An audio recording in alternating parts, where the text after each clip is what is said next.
ইন্ডাস্ট্রির একটি পরিচিত মুখ। কিছুদিন আগে একটি সংবাদ তার ভক্তদের বেশ বিমর্ষ করে দেয়, আর তা হলো তিনি 3rd স্টেজ ব্রেস্ট ক্যান্সারে আক্রান্ত। শুধু হিনা খান নয়, বলিউডের অনেক নামি দামি তারকারাও লড়েছেন ক্যান্সারের সাথে। ক্যান্সার আক্রান্ত মহিলা রোগীদের মধ্যে বেশিরভাগই ভুগে থাকেন জরায়ু ও ব্রেস্ট ক্যান্সারে। বাংলাদেশেও এ ধরনের রোগীর সংখ্যা কম নয়, বরং দিন দিন বেড়েই চলছে। আজ জানব ভয়াবহ এই ব্রেস্ট ক্যান্সার ও এর লক্ষণগুলো সম্পর্কে। বিশ্ব স্বাস্থ্য সংস্থার হিসেবে বাংলাদেশে প্রতি বছর 15,000-এর বেশি মানুষ ব্রেস্ট ক্যান্সার বা স্তন ক্যান্সারে আক্রান্ত হয়। এদের মধ্যে শতকরা 98%-এরও বেশি নারী, তবে খুব অল্প সংখ্যক পুরুষও ব্রেস্ট ক্যান্সারে আক্রান্ত হন। প্রতি বছর প্রায় 7,500 মানুষ এই রোগে মারা যান। স্তন ক্যান্সার কী? বিশেষজ্ঞ চিকিৎসকেরা বলেছেন, বাংলাদেশে ক্যান্সার আক্রান্ত মানুষের সংখ্যা প্রতি বছর বাড়ছে। সেই সঙ্গে বাড়ছে ব্রেস্ট ক্যান্সারে আক্রান্তের হারও। চিকিৎসকেরা বলেছেন, ব্রেস্টের কিছু কোষ অস্বাভাবিকভাবে বেড়ে গেলে এই অনিয়মিত ও অতিরিক্ত কোষগুলো বিভাজনের মাধ্যমে টিউমার বা পিণ্ডে পরিণত হয়। সেটি রক্তনালীর লসিকা বা কোষরস ও অন্যান্য মাধ্যমে শরীরের বিভিন্ন জায়গায় ছড়িয়ে পড়ে। এই ছড়িয়ে পড়ার প্রবণতাটাই ক্যান্সার। কেমন লক্ষণ নিয়ে আসেন রোগীরা? জাতীয় ক্যান্সার গবেষণা ইনস্টিটিউটের হিসাব অনুযায়ী দেশে প্রতি বছর 1.5 লাখের বেশি মানুষ ক্যান্সারে আক্রান্ত হন। বাংলাদেশের নারীরা যেসব ক্যান্সারে আক্রান্ত হন তার মধ্যে ব্রেস্ট ক্যান্সার শীর্ষে রয়েছে।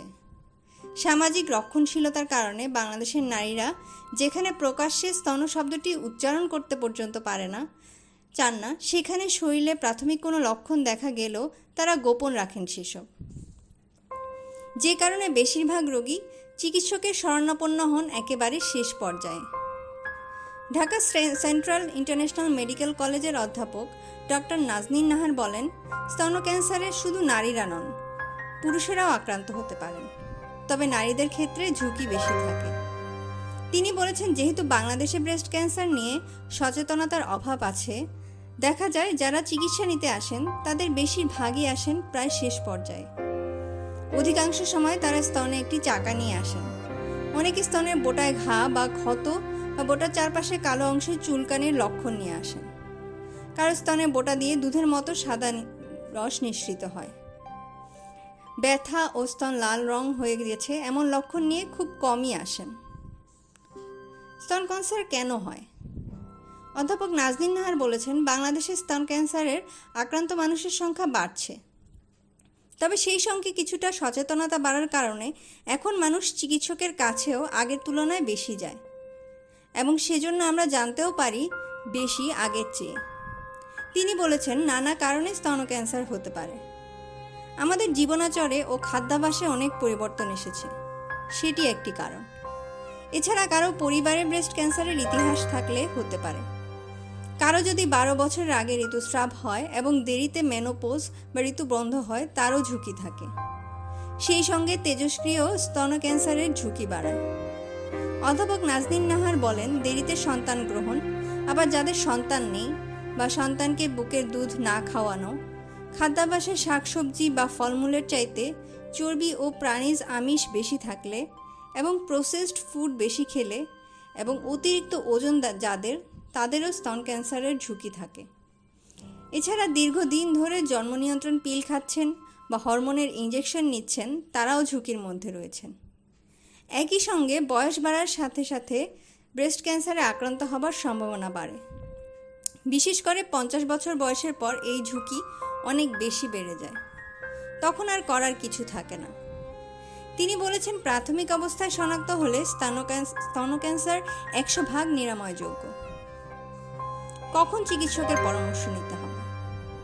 স্তনে চাকা বা পিণ্ড দেখা দিলে, স্তনে বোটার কোনো ধরনের পরিবর্তন বা ভিতরে ঢুকে গেলে, অসমান বা বাঁকা হয়ে গেলে, স্তনের বোটা দিয়ে অস্বাভাবিক রস বের হলে, স্তনের চামড়ার রং ও চেহারায় পরিবর্তন হলে, বাহুমূলে পিণ্ড বা চাকা দেখা দিলে।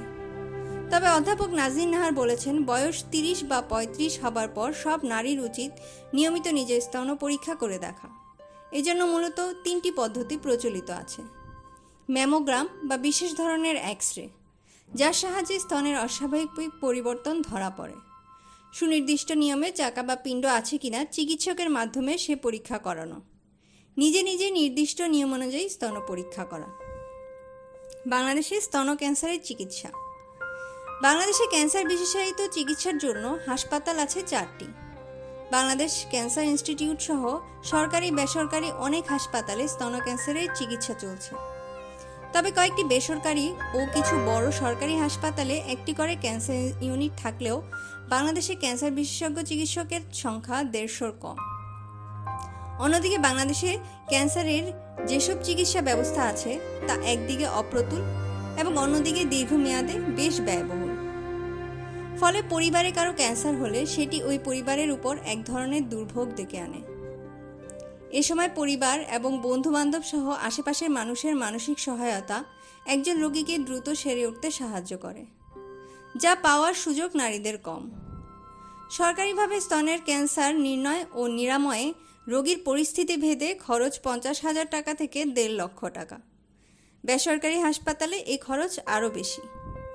তবে অধ্যাপক নাহার বলেন, চিকিৎসা ব্যয় রোগীর শারীরিক অবস্থার উপর নির্ভর করে। সেক্ষেত্রে প্রাথমিক অবস্থায় শনাক্ত হলে ব্যয় পরিকল্পনা করা যায়। অতএব আসুন আমরা নিজেরা সচেতন হই এবং অন্যকেও সচেতন করি। ভালো থাকবেন সবাই। ধন্যবাদ।